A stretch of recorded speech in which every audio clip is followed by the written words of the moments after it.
Hello, I'm gonna talk about today's second round matches in the bottom half of the draw, and the most anticipating match in the beginning of the tournament was, of course, Rafael's Nadal against Nick Kyrgios, and that match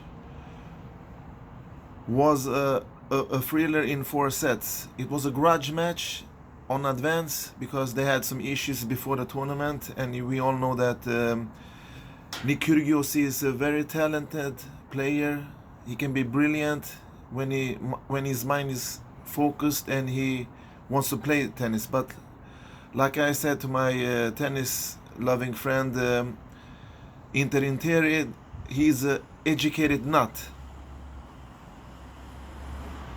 And today he played his game as usual with some unexpected shots, great solid serve, good ground strokes. He surprised Nadal with a couple of shot selections and was good from the baseline, but he didn't win the most important rallies, and that's why Rafa won.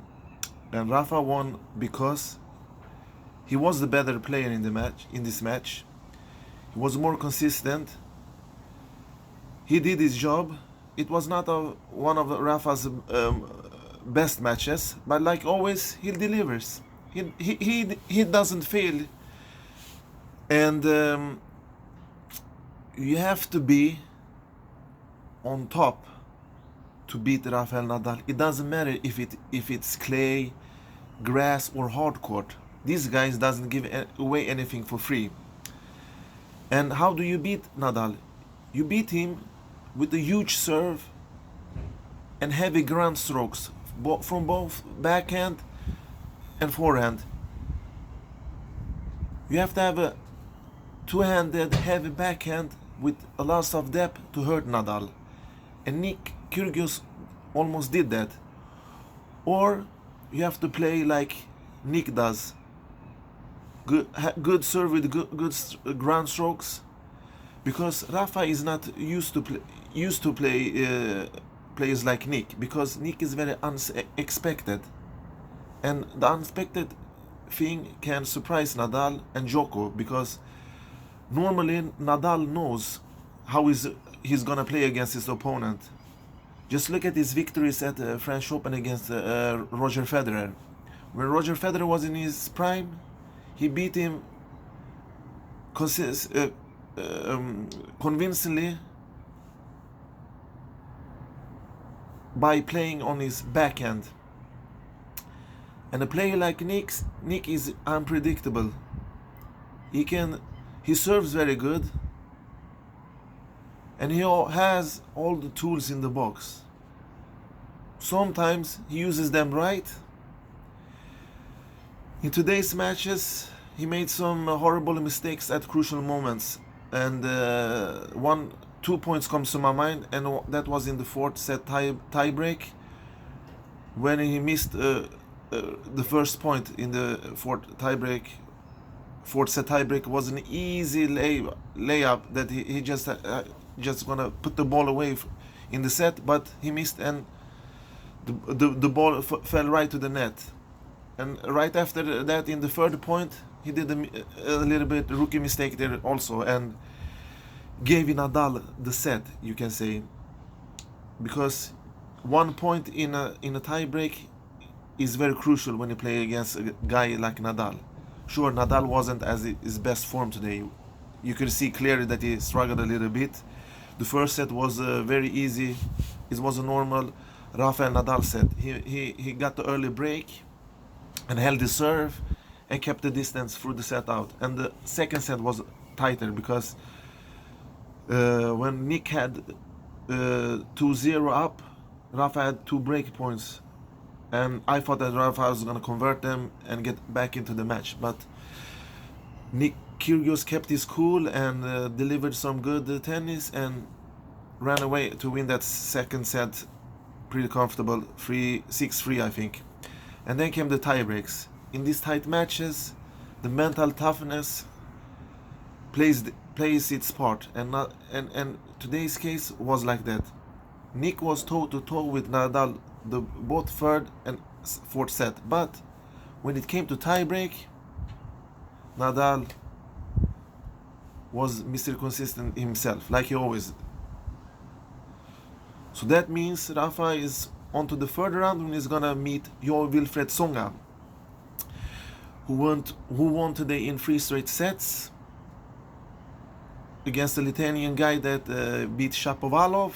And Rafa will have a new test, but because Tsonga is looking good. And before this tournament, in my Wimbledon preview draw, I said that Rafa's most difficult match before the semifinal is the match against Nick Kyrgios.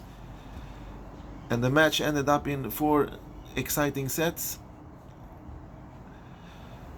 And the next match against Tsonga could be the same scenario if Tsonga is playing as he's done before, but it's a different melody when you play against Nadal. He can tear you down from the baseline, so it's gonna be an interesting match, that's for sure. And I think that the match scenario will be similar. I think Rafa will cruise on to the 4th round with 3-1 in set. And today's second big match, if you can call it big, but of course I'm thinking about Roger Federer's match against Jay Clark from Great Britain. The match was pretty over in like 8 to 10 minutes when Roger got the break and he served home the first set pretty easy. And then Roger just didn't show any much of what can you say? Roger did his job as usual when he played against low-ranked players. It was nothing fancy, but he got the job done. The second set was tight. They got into a tie break where Roger showed immediately that he was the best player, and the third set was just cruising through the match. So 3 easy sets for Roger, we can say. He played without convincing me. He got many unforced errors again in this match, but won the most important points. And in the next round, we're gonna meet Lucas Pouille, who defeated another French guy today, I think. Or was it? No, it was Gasquet he beat in the previous match. Today he did his job, and Roger can have his first test in the third match of the tournament. So it's gonna be interesting, but Roger will go on from that too. And we had 2 upsets also today. Marin Cilic against the clay court specialist João Sousa. I wonder how Cilic lost that match. Cilic is totally under the ice now. His 2019 season has been terrible. How on earth did he lose to a clay court specialist today? That just shows that he's gonna get out of the top 50 soon.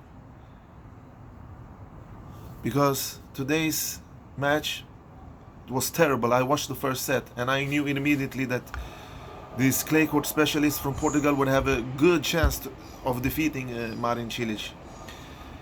And it surprised me a lot. Not that much, because he has played terrible the whole year. So I'm not counting that he's gonna go to the final, semifinals.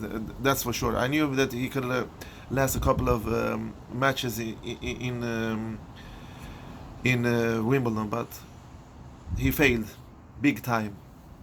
And the other upset was a 5-set thriller match between John Isner and Mikhail Kukushkin, if I pronounce it right. And Kukushkin won, and that says a lot about Isner. If you only have a serve, and that the guy is also serving well, he's gonna struggle big time. And that's why this match was exciting, because and tight because Kukushkin delivered, and Jon Isner, who I thought was going to the second week, he did also fail big time, because normally he would have beaten this guy. But as you know, Jon Isner doesn't have a solid ground strokes, not a good. His forehand is okay, but his backhand is terrible. His net play is not that good. His returns are not good. He has only one serve, big serve, one of the best of the tour, of course.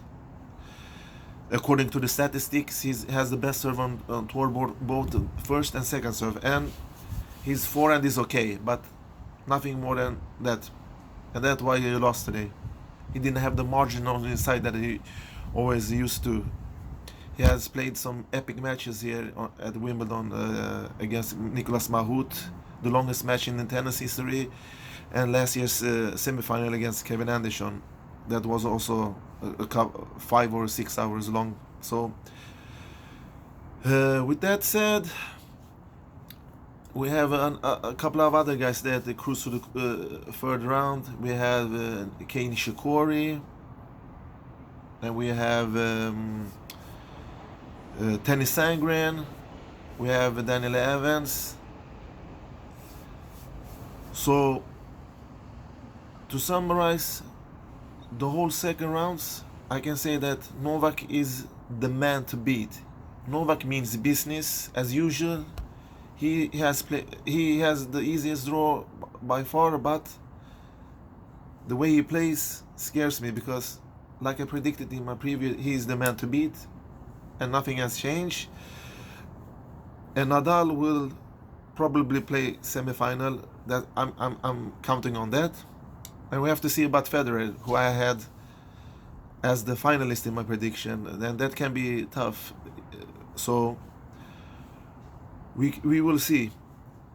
And that was all for today. Bye bye. Have a nice evening. Bye.